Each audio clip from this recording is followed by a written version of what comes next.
जो कृष्ण धर्म के वक्ता है, धर्म के कर्ता हैं और धर्म के रक्षक हैं। परदाराभिमर्शण, दूसरे की पत्नियों के साथ यह नृत्य, यह रासलीला। श्री सुखदेव जी बोले, परीक्षित बड़ा गलत शायद मैंने कर दिया जो तुमको रासलीला सुना दिया। तुम शायद अभी रासलीला सुनने के पात्र नहीं हो। यदि सांसारिक दृष्टि तुमको अभी भी है तो क्या ये 11 वर्ष के बच्चे में कोई काम का संचरण हो सकता है? और यदि सांसारिक दृष्टि तुम्हारी नहीं है, तुम कृष्ण को परमात्मा मानते हो, तो परमात्मा में कभी कोई विकार आ ही नहीं सकता है।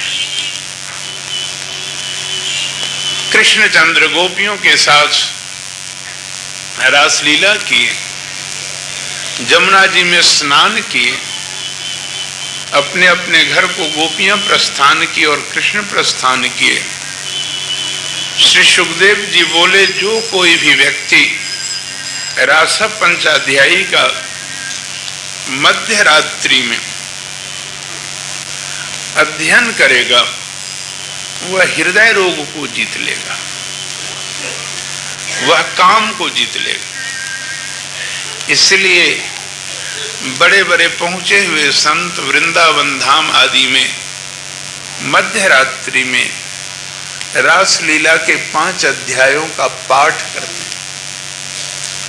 बोलिए वृंदावन बांके बिहारी लाल की, बोलिए वृंदावन बांके बिहारी लाल की, बोलिए वृंदावन बांके बिहारी लाल की। कंस को पटकना है भाई, रखिए। बोलिए वृंदावन बांके बिहारी लाल की।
सी भरी री राधा रानी लागे, राधा रानी लागे। आने करो करो जमुना जीरो पानी लागे, मीठे रस से भरी री राधा रानी लागे, राधा रानी लागे। मन करो पातियों से पानी लागे, मन करो जमुना जीरो पानी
वृंदावन में धूम मचावे बरसाने की छोरी।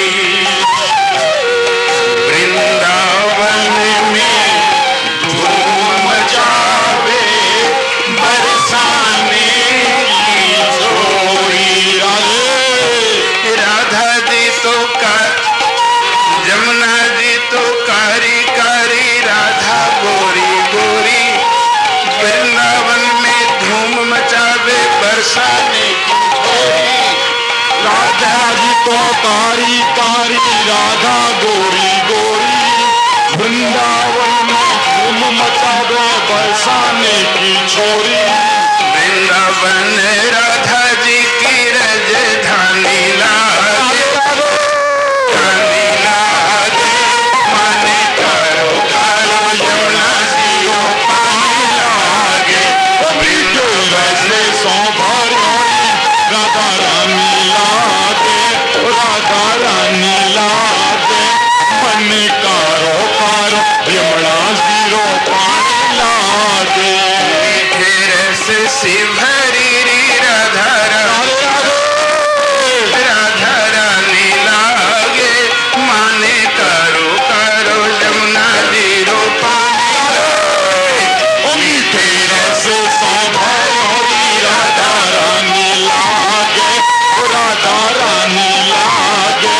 मन कारो कारो यमुना जीरो पानी लागे। माने करो करो यमुना जीरो माने कारो कारो यमुना जीरो पानी लागे।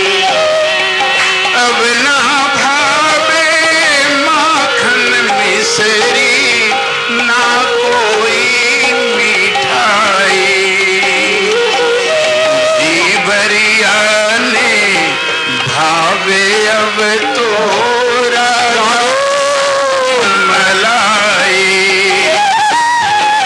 अब ना भावे माखन मिश्री, ना कोई मिठाई। जीवरिया ने भावे अब तो मलाई। अब ना भावे माखन मिश्री, ना कोई मिठाई। जीवरिया ने भावे अब तो राधा नाम मलाई। अब ना भावे और न कोई मिठाई। ओ जीवरिया ने भावे अब तो राधा नाम मलाई। जीवरिया ने भावे अब तो राधा नाम मलाई। जैसे भान की लली तो गुणे पानी लागे, गुणे पानी लागे। माने करो करो यमुना जी ओ पानी लागे। से भरी राधा रानी लागे, राधा रानी लागे। मन कारो कारो यमुना जीरो पानी लागे। मीठे रस से लागे, ओ राधा लागे। माने करो करो यमुना जी ओ पानी लागे। बोले वृंदावन के बिहारी लाल की जय। जय श्री राधे, जय जय श्री राधे। और नारद जी पधारे कंस के पास। मैं तुम्हारा शुभ चिंतक हूं, तुम्हें बताने आया हूं देवकी और वसुदेव का 8वां पुत्र कौन है। कंस चौंका, 8वां पुत्र? 8वें 12वें तो देवकी और वसुदेव से पुत्री उत्पन्न हुई थी। नारद कहे नहीं, ऐसी बात नहीं है। तुमको वसुदेव पर बड़ा भरोसा था, वह कभी झूठ नहीं बोलता है, लेकिन वह झूठ बोल गया तुमसे। 8वें 12वें वसुदेव और देवकी से पुत्र उत्पन्न हुआ था, पुत्री नहीं। कंस चौंका, घबराया। नारद जी से पूछा हुआ पुत्र कहाँ है? नारद जी कहे वही नंद जशोदा का जो नटखट कृष्ण है ना, जो तुम्हारे भेजे गए पूतना, शक्टासुर, तृणवृंद आदि का वध कर दिया, बकासुर, वत्सासुर का वध किया, वही तो है। कंस से नारद जी बोले कि कंस, मैं तुम्हारा शुभचिंतक हूं, अभी वह छोटा बच्चा है, अभी ही तुम्हारा काम बन जाए तो ज्यादा अच्छा है। कंस नारद जी को बार बार प्रणाम किए, वास्तव में आप मेरे बड़े शुभचिंतक हैं। नारद जी मन ही मन सोच रहे थे कि अब मैं ज्यादा देर तक तुमको जिंदा देखना नहीं चाहता हूं। धनुष यज्ञ का बहाना बनाया गया, अक्रूर जी को भेजा गया कृष्ण और बलराम को बुलाने के लिए। अक्रूर जी सोचे कि कंस, तुम कृष्ण को तो मार सकोगे नहीं, कृष्ण भले ही तुम्हारा वध कर दे, जो भी हो, लेकिन मुझे कृष्ण दर्शन का तो सौभाग्य प्राप्त होगा ही। नंद यशोदा के यहाँ आदर सत्कार हुआ अक्रूर जी का, लेकिन यशोदा का आज दायां अंग फरक रहा था, नंद बाबा का बायां अंग फरक रहा था। चित्त में शांति नहीं दिखलाई पड़ रही थी मैया यशोदा को, उद्विग्न था चित्त। जो कुछ अघटित घटने वाला होता है वह संकेत प्रकृति अनेकों माध्यमों से कर देती है, बतला देती। अक्रूर जी का आदर सत्कार किए नंद बाबा। यशोदा मैया आने का कारण पूछे। अक्रूर जी बोले, कंस धनुष यज्ञ प्रारंभ किए हुए है, कृष्ण और बलराम को आमंत्रित किया है। यशोदा का कलेजा धक धक करने लगा। मेरे पतिदेव, तुम चले जाओ धनुष यज्ञ में भाग लेने के लिए, मेरा कृष्ण नहीं जाएगा। नंद डांटे, यशोदा, अब लाला का शोहरत इतना बढ़ रहा है कि राज दरबार से बुलावा आ रहा है, तुम चाहती हो सदा के लिए है गायों के पीछे पीछे ही दौरा करें। बहुत देर रात तक अक्रूर के साथ नंद बातें करते रहे। रात्रि में शयन किए। मैया यशोदा बाल कृष्ण को अपने गोद में लेकर सोई और मध्य रात्रि में कृष्णचंद्र एक रूप में मैया यशोदा के हृदय में प्रवेश किए। यशोदा आंगन में बैठकर रो रही थी। कृष्ण कहे, मैया क्यों रो रही? यशोदा कही, लाला, न जाने क्यों ऐसा लग रहा है कि तुम इस बार मथुरा गए तो वापस नहीं लौटोगे। कृष्ण कहे, मैया, तुम्हारे पास मैं जरूर आऊंगा, फिर तुमसे मिलूंगा। एक गलती कर दी यशोदा। सोच रही थी सबों से लाला झूठ बोलता है, मुझसे झूठ नहीं बोलेगा। कृष्ण झूठ नहीं बोले, कह तो दिए कि मैं मिलूंगा दोबारा तुमसे, लेकिन न जाने यह मिलना कब होगा। शायद गोकुल में नहीं, शायद ब्रज में नहीं, कभी सूर्य ग्रहण के अवसर पर कुरुक्षेत्र में। गलती थोड़ी हुई यशोदा से, यह नहीं पूछ ली कि किस तारीख को, किस डेट को तुम लौटोगे। कृष्ण को अपने गोद में लेकर मैया यशोदा शयन करने आ गई। ब्रह्म मुहूर्त में नंद बाबा जगे, अक्रूर जी जगे, स्नान आदि से निवृत्त हुए। यशोदा से नंद बोले, लाला को वस्त्र आदि पहना दो। गोपियां सब प्रत्येक दिन जमुना स्नान करने जाती थी, परंतु यह एक बहाना था। असल में जमुना में स्नान करने के बहाने में ये सभी गोपियां नंद बाबा के दरवाजे पर कृष्ण का दर्शन करने के लिए जाती थी। वे सभी गोपियां नंद बाबा के दरवाजे पर एक स्वर्ण रथ देखी, रुक गई। यह स्वर्ण रथ किसका है, कौन लेके आया है? पता चला अक्रूर जी आए हैं, कृष्ण को ले जा रहे हैं मथुरा। प्रथम बार वे सभी गोपियां लोक लज्जा को छोड़कर विसर्ज्य लज्जाम रुरुदुः सुस्वरम कृष्ण दामोदर माधवेति। कृष्णचंद्र गोपियों को समझाने का प्रयत्न किए। एक विशेष गोपी को एकांत में ले गए, शायद यह श्री राधिका जी ही रही हो। उस विशेष गोपी को कृष्णचंद्र बोले, राधे, हमारा तुम्हारा नित्य का संयोग है। हम दोनों कभी एक दूसरे से अलग नहीं होते। जो कृष्ण है वह राधा है, जो राधा है वह कृष्ण है। मैं जन कल्याण के लिए इस पृथ्वी पर अवतरित हूं। मेरा इस पृथ्वी पर अवतरण सिर्फ प्रेम के संचरण के लिए नहीं हुआ है, बल्कि असुरों के संहार के लिए भी तो हुआ है। राधा, क्या तुम यह चाहती हो कि विश्व कल्याण के लिए अवतरित परमात्मा का यह रूप कृष्ण सिर्फ प्रेम की वाटिका में किल्लोले करता हुआ रहे? क्या चाहती हो तुम? श्री राधिका जी अपने नेत्रों से बहते हुए आंसुओं की धाराओं को अपने अंजलि में रोक ली। जब अंजलि आंसुओं से भर गई तो राधिका जी बोली, कृष्ण, विश्व कल्याण के मंगल वेदी पर मैं अपने प्रियतम कृष्ण को न्योछावर करती हूं। यह कहकर आंसुओं का विनियोग जल पर कर दी। कृष्णचंद्र बोले, धन्य हो राधा, लेकिन यह बांसुरी तुम्हारी है, तुम अपने पास रख लो। अब यह बांसुरी मेरे किस काम की? अब कोई प्रयोजन इस बांसुरी से सिद्ध नहीं होगा। यदि अधर पर रख भी लूंगा तो कोई गीत नहीं फूटेंगे, और यदि गीत फूट भी गए तो उसमें रस नहीं होगा। यदि गीत फूटे भी इस बांसुरी से तो उसमें प्रेम का कोई झलक नहीं होगा। राधे, कृष्ण अपना स्वर कभी बांसुरी के माध्यम से बाहर निकाला ही नहीं।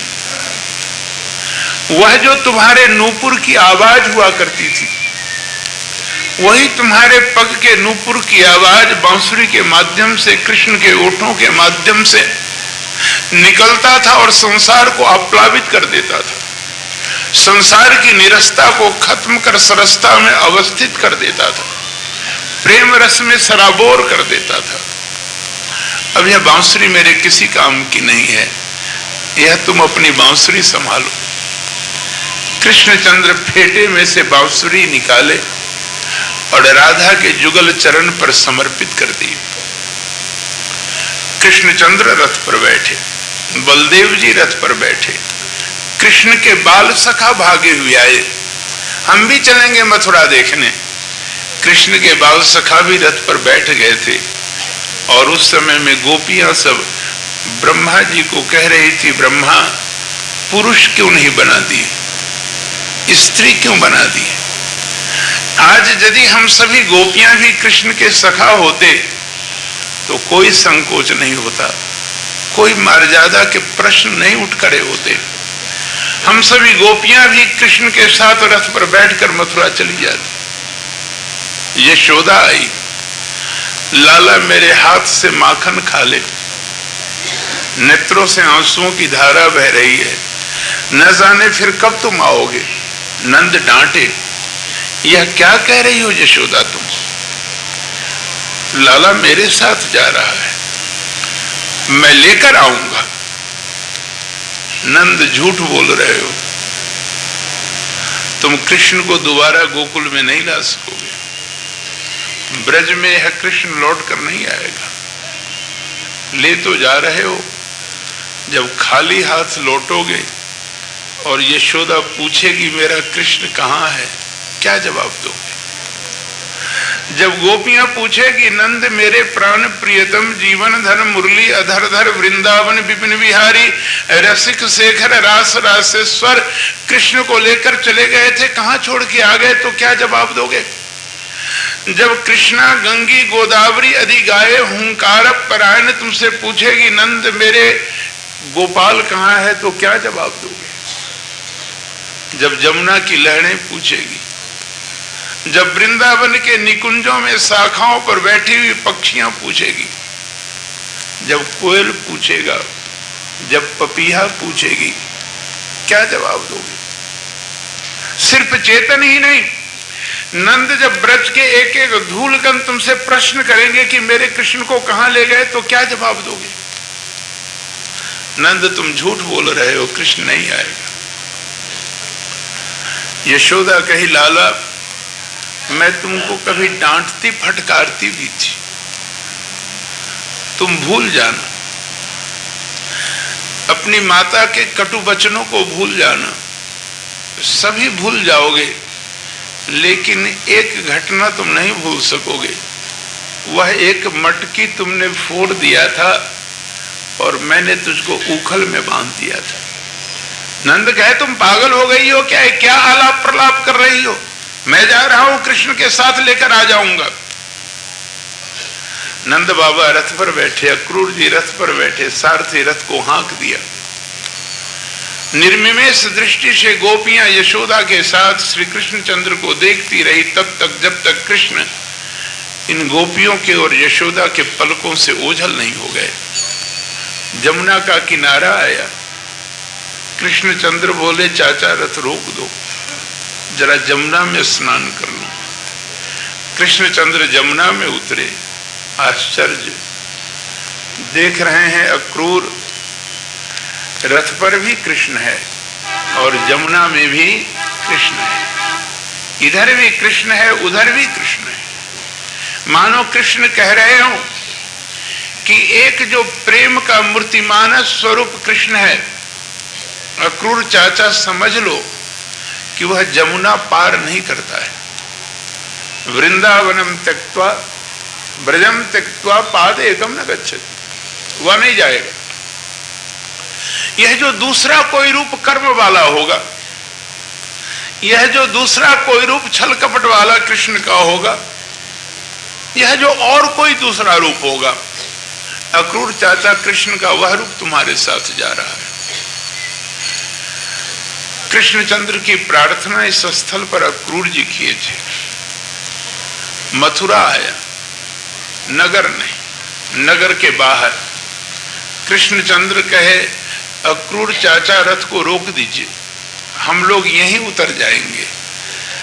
कंस मामा से कह दीजिएगा कल आऊंगा मामा जी से भेंट करने के लिए।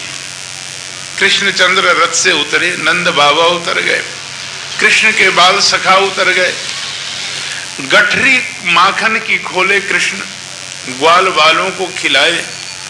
नंद बाबा से बोले, बाबा जरा मथुरा घूम कर आता हूं। नंद कहे, मैं भी चलूंगा। कृष्णचंद्र कहे, बाबा हम सब छोटे छोटे बच्चे हैं, उछल कूद करेंगे, शरारतें करेंगे, तुम बूढ़े बुजुर्ग साथ में रहोगे तो खेलने कूदने की स्वतंत्रता गायब हो जाएगी। तुम यही धर्मशाला में रहो, हम लोग घूम करके आते हैं। कृष्ण बलराम, कृष्ण के बाल सखा सभी मथुरा घूमने के लिए चले। एक धोबी आया, कृष्णचंद्र बोले, क्या ले जा रहे हो धोबी? राजमहल के बच्चों के कपड़े हैं। कृष्ण कहे, हम लोगों को भी कपड़ा दो ना। धोबी ने कहा, गंवार ग्वाले, तुम लोग गाय चराते जंगल में फिरते हुए राजसी परिधान धारण करोगे? कृष्णचंद्र बोले, मैं तुमसे प्रेम की बातें कर रहा हूं, तुम डांट फटकार कर रहे हो। बलदेव भैया जरा एक चांटा जर दीजिए। बलदेव जी एक चांटा जरे, मुंह इधर घुमा धोबी का, तो कृष्णचंद्र भी एक चांटा जर दिए, धोबी मरा। मैं राम नहीं हूं, मैं कृष्ण हूं। जब मैं राम था तुमने बड़ा सताया था, मुझे पत्नी से अलग कर दिया था।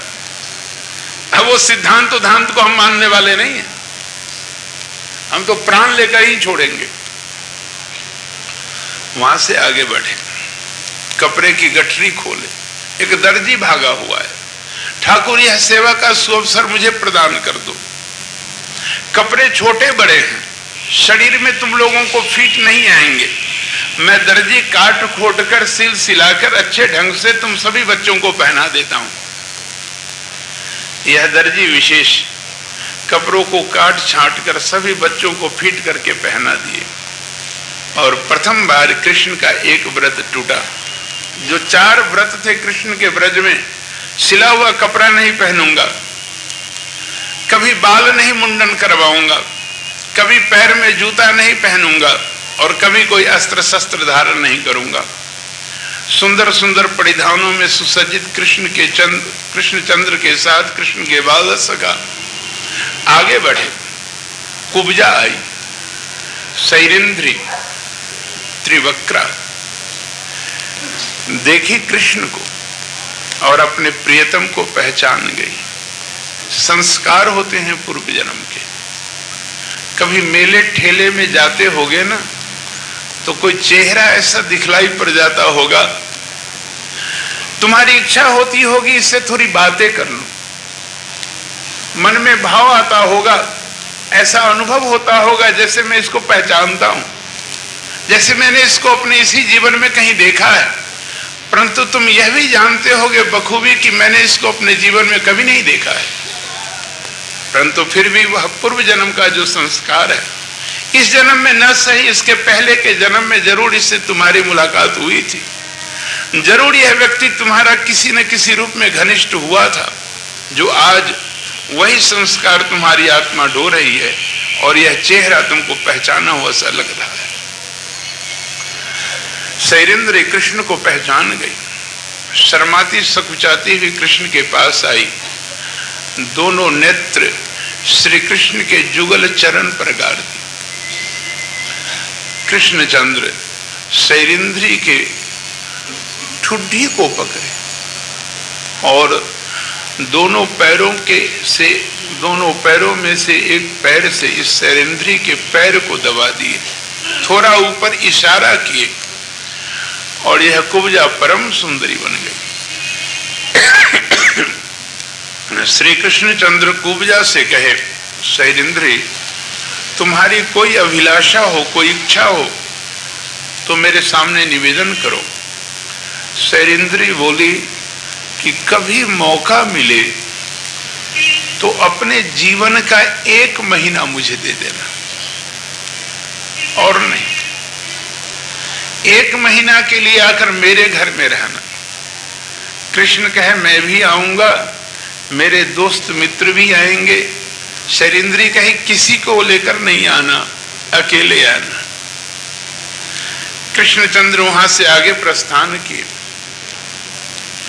सारे मथुरा में यह बात बिजली के तरफ फैल गई, वही जो बकासुर को मारा था, वही जो धेनुकासुर प्रलंबासुर को मारा था, जन्मते ही पुतना का वध कर दिया था, आज उस कृष्ण ने मथुरा में आकर भी चमत्कार कर दिया, एक थप्पड़ मारा, मर गया धोबी, हाथ से छू दिया, सैरिंद्री का कुब्ज ठीक हो गया। कहीं कंस को मारकर यही राजा न बने, मथुराधिपति न बन जाए। अगम बुद्धि बनिए की बनिया का परमात्मा उसका धन ही होता है और कुछ नहीं। वह धन के लिए भगवान को भी कुर्बान कर सकता है, बड़ी सीधी सी बात है। पान सुपारी लेकर आगे बनिए सब, लीजिए ठाकुर जी 5 सुपारी स्वीकार कीजिए, ताकि भविष्य में कहीं आप राजा बन गए तो कोई टैक्स माफ कराना हुआ तब कुछ आंख का तो लिहाज रहेगा, कह तो सकूंगा कि कभी मैंने तुमको 5 सुपारी खिलाया था। कृष्णचंद्र बनियों के 5 सुपारी को स्वीकार किए, धनुष यज्ञ में गए, धनुष यज्ञ को विध्वंस किए।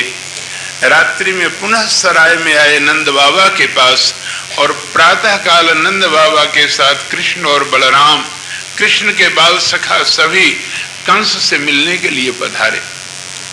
राज दरबार के प्रधान द्वार पर कुबलियापी हाथी को लेकर महावत खड़ा था। कृष्णचंद्र और बलराम जी दोनों भाई हाथी के सूंड को पकड़कर उमेठे जमीन पर गिराए। कृष्णचंद्र हाथी के एक दांत को और बलदेव जी हाथी के दूसरे दांत को उखाड़ लिए। हाथी मरा नहीं, तरा। ठाकुर किसी को मारता नहीं है, वह उद्धार करता है। हाथी मरा। कृष्ण और बलराम दोनों भाई हाथी के दांत को उखाड़े हुए अपने कांधे पर धरकर आगे गए। चाणूर और मुष्टिक आदि मल भागे हुए आए, हमसे युद्ध करो। कृष्ण और बलदेव जी कहे हम लोग छोटे छोटे बच्चे हैं, तुम लोग इतने इतने बड़े, आखिर कुश्ती हो दंगल हो तो जोड़ा में हो। पहलवानों ने कहा अभी अभी तुम दोनों भाई हाथी को पटक कर मार कर आए हो, तुम लोग बलवान हो, कमजोर नहीं हो। बलदेव जी कृष्ण के तरफ देखे, कृष्ण बलदेव जी के तरफ देखे। पहलवानों मैया ने माखन मिश्री हम लोगों को भी खूब खिलाया है, आज देख लूंगा दंगल में। और नंद बाबा घबरा गए। नंद बाबा सोच रहे थे यह तो कंस का षड्यंत्र था, यह तो धोखे में मेरे मुन्ने को बुला लिया मारने के लिए। शंकर भगवान की प्रार्थना करने लगे, प्रभु तुम ओढ़रदानी हो, आशुतोष हो, प्रार्थना करता हूं किसी प्रकार से हमारे दोनों मुन्ने को बचा लो। लेकिन फिर दिमाग में बात आई, शंकर तो देवता हैं परंतु दंगल के देवता तो हनुमान जी हैं, कुश्ती तो हनुमान जी लड़ते हैं। हनुमान चालीसा का पाठ कर गए। भैया कथा करने वाले कथा बोल देते हैं परंतु यह नहीं विचारते कि हनुमान जी कब और कृष्ण कब। चलो हनुमान चालीसा की पाठ हो गई। जय जय जय हनुमान गोसाई कृपा करहूं गुरुदेव की नाई। हे हनुमान जी, यदि आज मेरे दोनों मुन्ने बच गए इन पहलवानों से तो 11 मन लड्डू चढ़ाऊंगा। कृष्ण और बलराम दोनों भाई पहलवानों से युद्ध करने लगे।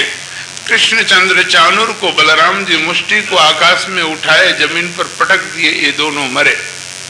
कंस चिल्लाया, कोई इन दोनों बच्चों को मार दो, कोई वसुदेव और देवकी को मार दो। कृष्णचंद्र कहे, मामा मैं जरा तुम्हारे गले से गले तो मिल लूं। कृष्णचंद्र फांद कर कंस के पास पहुंचे, गले में लटक गए त्रिभुवन का भार लेकर।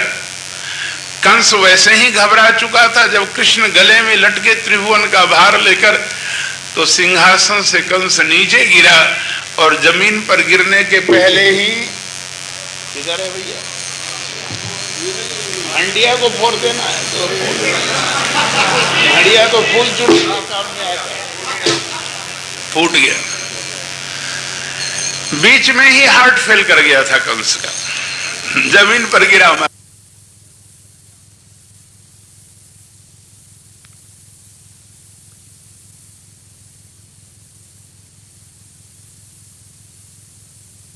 के पास गए, गले से गले मिलकर रोने लगे, मामी रे मामी, मामा तो मर गए, हम तो गले मिलने के लिए गए थे, ऊपर से गिर गए और हार्ट फेल हो गया उनका। तत्पश्चात कृष्ण और बलराम उग्रसेन को कैद से मुक्त किए और उसके बाद वसुदेव और देवकी को मुक्त किए, अपने माता पिता को। 11 वर्ष के बाद कृष्ण को अपने सामने में देखकर वसुदेव अपने को रोक नहीं पाए, नंद को बुलाए, मेरे मित्र तुम अपने हृदय को वज्र से भी ज्यादा मजबूत कर लो। आज तुझे मैं वह खबर देने जा रहा हूं, मुझे लग रहा है शायद तुम बर्दाश्त न कर सको। नंद कहे, क्या तुम कहने जा रहे हो वसुदेव, क्या तुम मुझे सुनाने जा रहे हो? मेरा दिल घबरा रहा है, तुम जल्दी बोलो। वसुदेव बोले, नंद मैं बड़ा स्वार्थी, मैं बड़ा दुराचारी अत्याचारी हूं, मैंने बहुत बड़ा गलत कार्य कर दिया। अपने पुत्र को बचाने के लिए मैंने तुम्हारी बेटी की बलि दिलवा दी। नंद कहे, कौन पुत्री, किसकी बलि, मैं समझ नहीं रहा हूं वसुदेव। वसुदेव कहा, सुनो नंद, तुम्हारा पुत्र नहीं हुआ था, तुमको पुत्री हुआ था। यह कृष्ण मेरा बेटा है। नंद कहे, मैं इसको नहीं मानता हूं। आकाशवाणी हुई, नंद वसुदेव जो कह रहा है वह सत्य बोल रहा है, यह कृष्ण तुम्हारा बेटा नहीं है, वसुदेव और देवकी का बेटा है। और उस समय में नंद की क्या स्थिति हुई होगी यह शब्दों में व्यक्त करने का विषय नहीं है। उस समय में नंद की हृदय की व्यथा, वेदना, संवेदना को शब्दों में बांधा नहीं जा सकता है। जब दुख की पराकाष्ठा होती है तो आंखें रोती भी नहीं है, आंसू सूख जाते, व्यक्ति जड़वत पाषाणवत हो जाता है। नंद स्तब्ध हो गए थे, एक स्टेचू, एक मूर्ति बन गए थे। बहुत देर के बाद अपने को व्यवस्थित किए नंद। कहा जाता है कि कृष्ण और बलराम नंद बाबा के पास आए थे और नंद बाबा से बोले थे, बाबा हम दोनों ने कंस का वध कर दिया है और कंस के ससुर है जरासंध, बहुत बड़ी शक्ति उसके पास है। यदि गोकुल में गया तो हम दोनों अपने प्राण की रक्षा नहीं कर पाएंगे। यह मथुरा है, यहाँ किला है, यहाँ सैनिक है, इस मथुरा में हम लोग अपने प्राणों की रक्षा कर लेंगे। बोलिए वृंदावन वाके बिहारी लाल। कैसे कड़े कथा हो, इस समय घड़ी भागता चला जा रहा। बोलिए वृंदावन वाके बिहारी लाल की।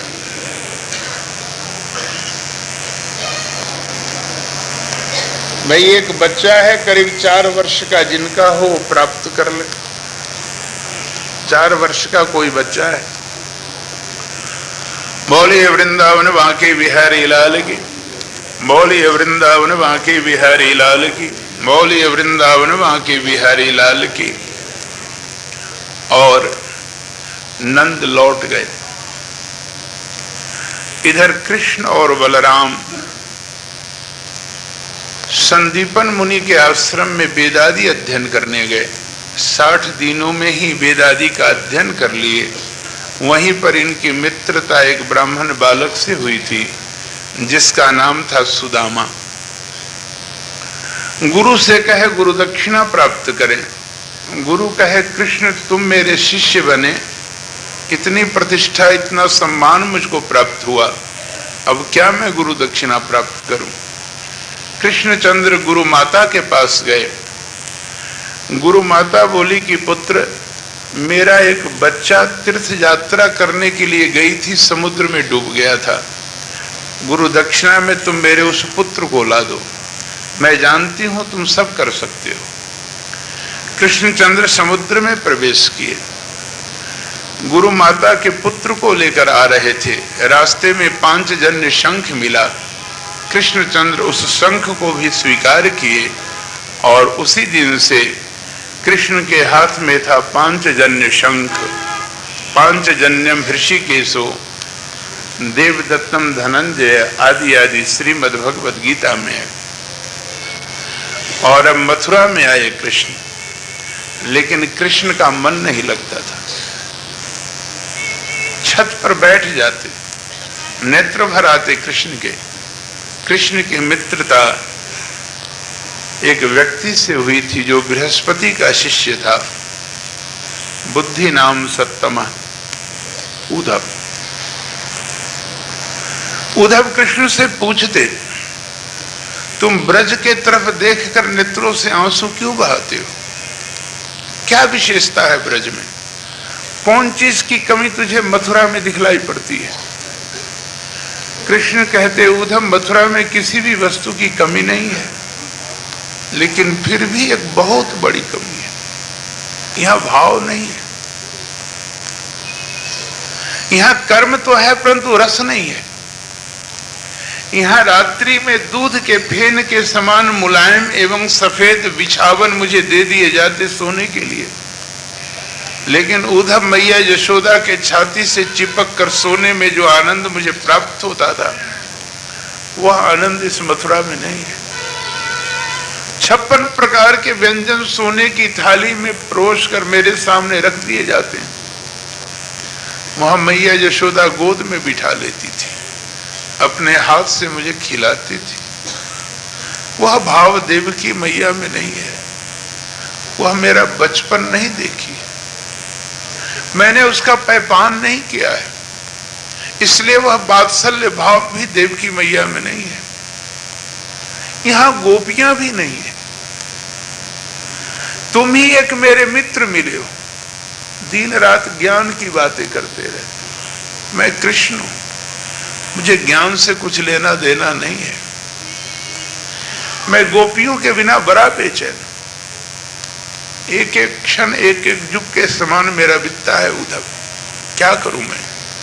हृदय को बड़ा स्थिर करने का प्रयत्न करता हूं, हृदय स्थिर ही नहीं होता है। उद्धव जी डर रहे थे। किसी प्रकार से कृष्ण को रोका जाए। कहीं अब की यह चला गया ना ब्रज में, तो फिर लाख समझाने पर भी यह लौटेगा नहीं ब्रज से। ऐसा करो, कृष्ण को चिट्ठी पत्री लिख दो, मैं चला जाता हूं, गोपियों को समाचार दे दूंगा, तुम्हारा समाचार लेकर आ जाऊंगा। कृष्ण कहते, उद्धव पत्र लिखने तो बैठता हूं, लेकिन मन की भावनाएं कागज के पन्नों पर उतरे उतरे उसके पहले ही वो मन की भावनाएं आंखों से आंसुओं की धारा बनकर प्रवाहित हो जाती है। उस कागज पर बूंद बूंद के रूप में टपक कर वह भावनाएं हमारी आंसू के रूप में उस कागज को ही गला देती है। लिखूं किस कागज पर? और जानते हो उद्धव, तुम प्रियतम के पास मन की भावनाएं कागज के पन्नों पर अक्षरों में लिखकर प्रेषित नहीं किया जा सकता। कभी किसी ने प्रेम किया हो तो जानो, अपने प्रियतम के पास पत्र लिखो, मन की सारी भावनाएं कागज के पन्नों पर उतार दो, लेकिन आद्योपांत पढ़ोगे तो लगेगा कि अभी भी बहुत सारी बातें लिखनी बाकी रह गई। फिर कागज का पन्ना लो, फिर बची हुई मन की भावनाओं को शब्दों में उतारो कागज के पन्नों पर, पुनः आद्योपांत पढ़ो, लगेगा अभी भी बहुत सारी बातें लिखनी बाकी रह गई। फिर लो कागज का पन्ना, फिर मन की भावनाओं को कागज के पन्नों पर उतारो, लगेगा अभी भी बहुत सारी बातें लिखनी बाकी ही रह गई है। और इसलिए तो कहा गया है कि सारे धरती को कागज बना दो, सारे बनराई को लेखनी बना दो, सारे समुद्र को रोशनाई बना दो, लेकिन समस्त भावनाओं को अपने प्रियतम के पास किसी भी हालत में प्रेषित कर ही नहीं सकते। यह संभव नहीं है। उद्धव, तुम मेरी व्यथा जानते हो, मेरी मनोदशा जानते हो, तुम जाओ गोपियों को समझाना, और गोपियों के मुख से निकले हुए दो शब्द मुझ कृष्ण के लिए लेते आना ढोकर। शायद उन दो शब्दों को सुन लो तो मुझ कृष्ण में नवजीवन का संचार हो जाए, नवरस का उन्मेषण हो जाए। उद्धव जी कहे, कल ही जाऊंगा। उद्धव जी भी बड़े उत्सुक थे। सांस सांस से श्री राधिका जी का नाम उच्चरित करने वाला यह कृष्ण, कैसी होगी राधिका, कैसी होगी वे गोपियां। उत्सुकता उद्धव की बढ़ती चली जा रही थी। प्रातः काल उद्धव जी कृष्ण के पास स्वर्ण रथ तैयार था। बैठो उद्धव, लेकिन गोपियां तुमसे बातें नहीं करेंगी। गोपियां सिर्फ कृष्ण से बातें करती हैं और किसी को निहारती नहीं है। गोपियां सिर्फ कृष्ण से प्रेम करती और किसी को देखती नहीं है। गोपियां तो कहती है, नैनो अंदर आव तू, नैन ढांपी तो हिलेब, ना मैं देखूं और को, ना तो ही देखन देव। उद्धव, गोपियां तो कहती है, बाबरी ओ आंखियां जरी जाए, जो सांवरो छारी निहारत गोरो। उद्धव, तुम ज्ञानी हो, तुम प्रेमी तो हो नहीं, तुम क्या जानो प्रेमियों की दशा। किसी शायर ने कहा, मकतबे इश्क का दस्तूर निराला देखा, उसको छुट्टी न मिली जिसने सबक याद किया। गालिब तो कहा था कि इश्क आसान नहीं है गालिब, यह आग का दरिया है और इसमें डूब कर जाना है। उद्धव, एक काम करो,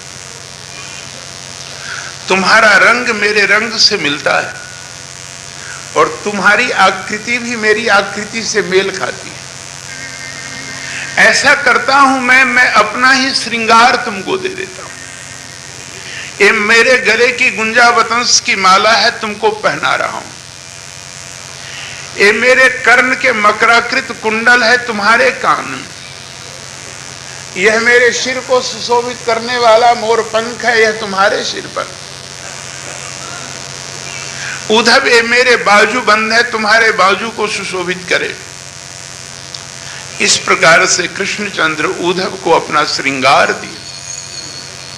उद्धव रथ पर बैठे, रथ उद्धव को लेकर दौड़ पड़ा। कृष्ण पीछे से दौड़े, मेरे मित्र जरा रुक जाना। रथ उद्धव जी रोक दिए। कृष्णचंद्र बोले, उद्धव गोपियों को समझाना, फिर कृष्ण आएगा। फिर गोपियों के साथ शरद पूर्णिमा की रात्रि में जमुना के पुलिन पर रासलीला होगी। रथ लेकर उद्धव जी आगे बढ़े, कृष्णचंद्र पीछे से दौड़े, उद्धव जरा रुक जाना। उद्धव जी रथ को रोक दिए। नंद बाबा को कहना, फिर कृष्ण आएगा, उनके कांधे पर बैठकर गोकुल की गलियों में भ्रमण करेगा। उद्धव जी रथ को लेकर आगे बढ़े, कृष्ण पीछे से दौड़े, जरा रुक जाना। उद्धव जी रथ को रोके। अब क्या कहते हो? कृष्णचंद्र कहे, मैया यशोदा से कहना पुनः कृष्ण आएगा, तुम्हारे गोद में बैठकर तुम्हारे हाथ का माखन मिश्री खाएगा।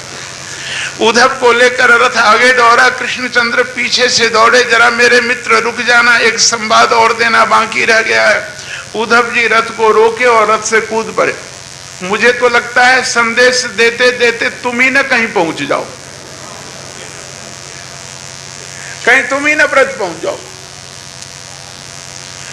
कृष्णचंद्र बोले, उद्धव मैं गायों को चराया करता था,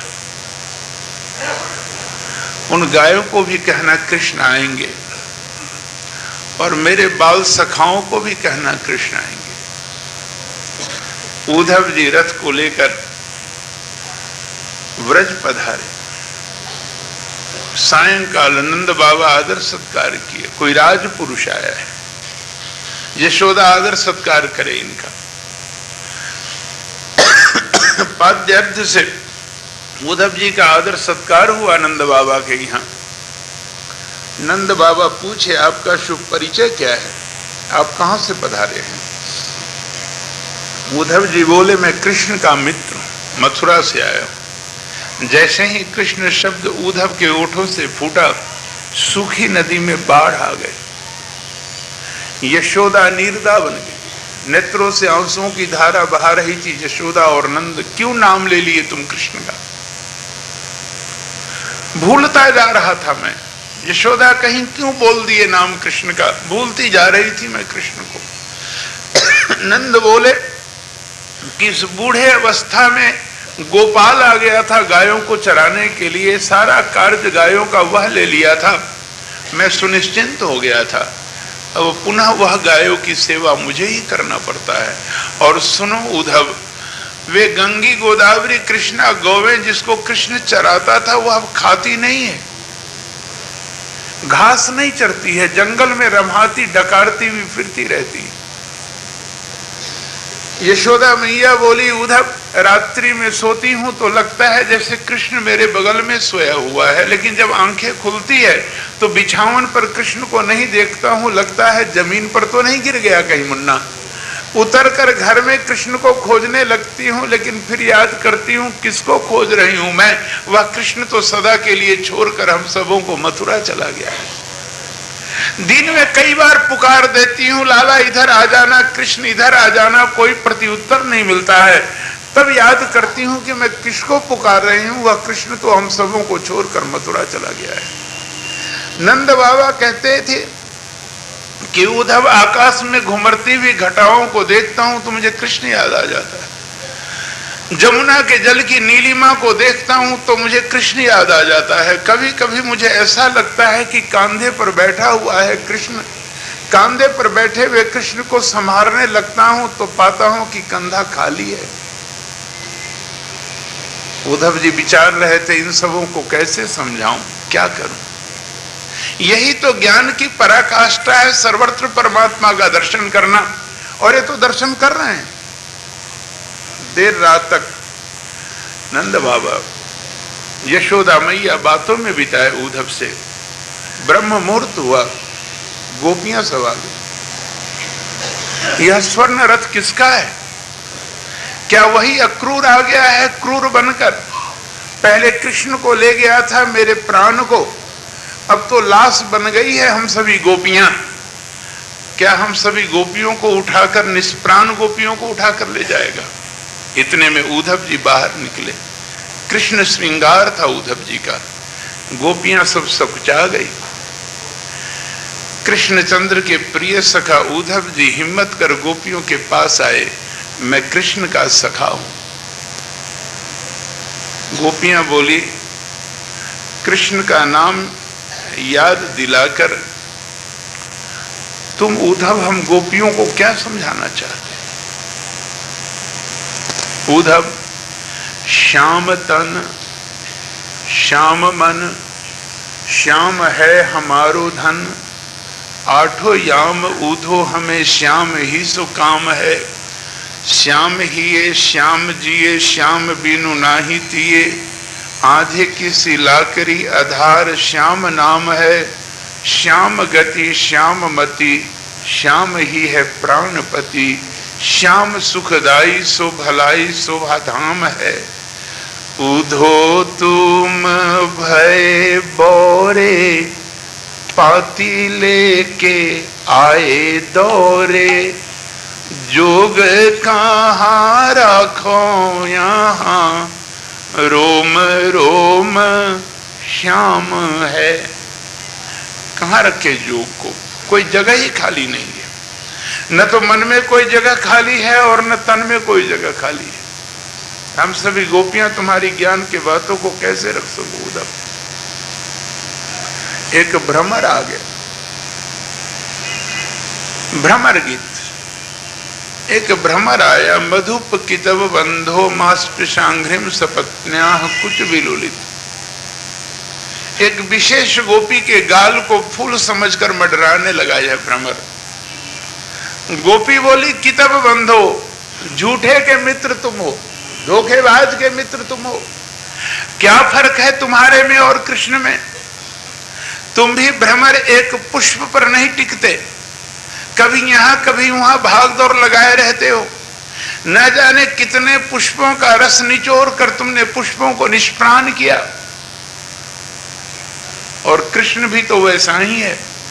हम गोपियों से कृष्ण का मन भर गया तो कुब्जा के यहां चला गया। दोनों के स्वभाव भी एक हैं और तुम दोनों के रंग भी एक ही हैं। तुम भी काले, कृष्ण भी काला। जिस प्रकार से वेश्या देख लेती है कि इस पुरुष के पास अब धन नहीं बचा तो उस पुरुष को धत्ता बता देती है।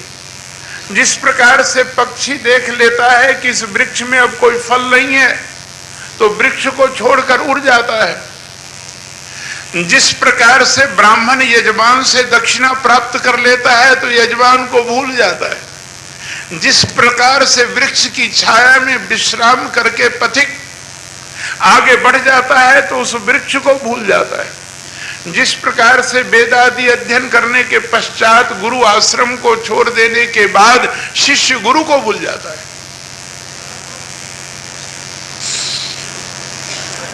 उसी प्रकार से हम गोपियों को कृष्ण भूल गया।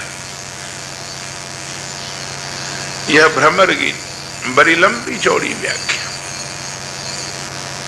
ये सब ऐसे गीत हैं कि इस पर प्रवचन सिर्फ हो तो महीनों तक चलता रहे।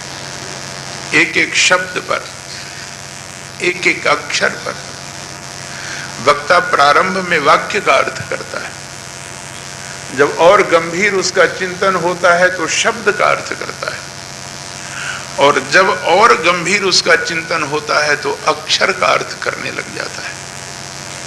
प्रारंभ में वक्ता अर्थ करता है राम जाता है का, इसके बाद अर्थ करता है राम क्या है, जाता क्या है और है क्या है, और इसके बाद और चिंतन डिप होता है, तब वक्ता अर्थ करने लगता है अक्षर का। रा क्या है, म क्या है, जा क्या है, ता क्या है और है क्या है। और जब अक्षर का अर्थ करने लग जाता है तभी अक्षर की व्याख्या उससे संभव है, क्योंकि तस्मात् अक्षरम ब्रह्म, इसलिए अक्षर ब्रह्म है। तो उद्धव जी गोपियों के पास रहे, न जाने कितने दिन बीत गए गोपियों के साथ उद्धव जी का। एक दिन ज्ञान गुदरी में ये सभी गोपियां उद्धव जी से बोली, एक भेद बता रही हैं ये गोपियां, जरा उद्धव आंख बंद कर लें आप। उद्धव जी नेत्र बंद कर लिए, अब नेत्र को खोले, आश्चर्य, एक भी गोपी नहीं है। जितनी गोपियां थी उतने ही कृष्ण है, जितनी ही गोपियां थी उतने ही कृष्ण है। The primary stage of love, I am his. The middle stage of love, I am thine. The final stage of love, I am he. इसलिए रास लीला में पहुंचकर गोपियां कह देती है, अहम एव कृष्ण, मैं ही कृष्ण। और भक्ति में भी अंत में अद्वैत है, ज्ञान में भी अंत में अद्वैत ही है। भक्ति में भी मीरा नाचती नाचती द्वारकाधीश में प्रवेश कर गई थी, गोदा नाचती नाचती रंगनाथ भगवान में प्रवेश कर गई थी। वह दोहा फिर से दोहरा दूं, जब मैं था तब हरि नहीं, अब हरि है मैं नाही, प्रेम गली अति सांकरी तामे दो न समाई। उद्धव 6 महीना रुक गए गोपियों के पास। एक दिन गोपियां बोली, उद्धव जी अब कृष्ण के पास तो जाएं। उद्धव जी बोले, 2-4 दिन और रह लेता हूं तब जाऊंगा। गोपियां कही, उद्धव जी आपको पता है ब्रज में कितने दिन बीत गए आपके? उद्धव जी बोले, 2-4 दिन बीते हुए होंगे। गोपियां बोली, उद्धव जी 6 महीने बीत गए। उद्धव जी एक्सक्लेमेशन में चिल्लाए, 6 महीने? कहीं गोपियां आप झूठ तो नहीं बोल रही हैं? गोपियां बोली, झूठ बोलता है तुम्हारा मित्र, हम गोपियां झूठ नहीं बोलते। आपके 6 महीने बीत गए। और उस जगह भावविह्वल होकर उद्धव जी पुकार उठते हैं, क्वे मां स्त्रिय बनचरी व्यभिचार दुष्टा कृष्णे क्वचैस परमात्मा निरूढ़ भाव। कहां ये गोपियां बनचरी, दूसरी स्त्री, तीसरी मूर्खा, और भाव भी तो व्यभिचारी भाव। एक काव्य का विषय है, व्यभिचारी संचारी भाव होते हैं। 33 प्रकार के व्यभिचारी भाव होते हैं, 33 प्रकार के संचारी भाव होते हैं। यह वह विषय है जहां एकांत में बैठकर बड़े बड़े विद्वानों के बीच में सत्संग का आनंद प्राप्त होता होवे। और उस समय में उद्धव जी कृष्णचंद्र से कहते हैं कि प्रभु, मैं तुम्हारे पास मथुरा लौटकर नहीं आना चाहता, मैं गोपियों के पास ही रहूं। कृष्ण, तुम्हारे पास रहकर भी मैंने आनंद प्राप्त किया और गोपियों के पास रहकर भी मैंने आनंद प्राप्त किया। तुझ कृष्ण के पास रहकर जो मैंने आनंद प्राप्त किया उसके विषय में बता रहा हूं। कृष्ण, गोपियों के रहकर प्राप्त किए हुए आनंद के अनंत अनंत भागों में से एक भाग भी तुम्हारे पास रहकर आनंद मुझको नहीं मिला। मैं अब लौटकर मथुरा नहीं आना चाहता हूं, मैं रह जाना चाहता हूं इस ब्रज में, और ब्रज में भी क्या बनकर रह जाना चाहता हूं, यह कृपा कर दो मेरे पर। आसाम हो चरण रेणु जुषाम हम श्याम, वृंदावने किमपि गुल्मलतौषधी नाम, या दुस्त्यजम स्वजन मार्य पथम चहित्वा, भेजुर मुकुंद पदवीं श्रुतिभिर्विमृग्याम। कहते हैं उद्धव जी, एक यही इच्छा है, एक यही अभिलाषा है कि मैं इस ब्रज में रह जाऊं धूल बनकर, इस ब्रज में रह जाऊं तृण गुल्म लता औषधि बनकर, जो गोपियां अपने पैरों के तले मुझे रो दे और मैं उद्धव अपना जीवन धन्य मानूं। इन गोपियों में कृष्ण दो